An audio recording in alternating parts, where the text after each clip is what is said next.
क्या आप जानते हैं, माफ़ करना कमज़ोरी नहीं बल्कि सबसे बड़ी ताकत है।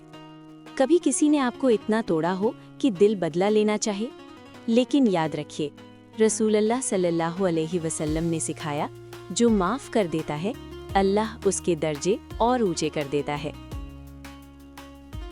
दिल में नफ़रत का बोझ रखकर जीना बहुत भारी होता है, लेकिन जिस पल आप माफ़ करते हैं उसी पल आपका दिल सबसे पहले आज़ाद होता है।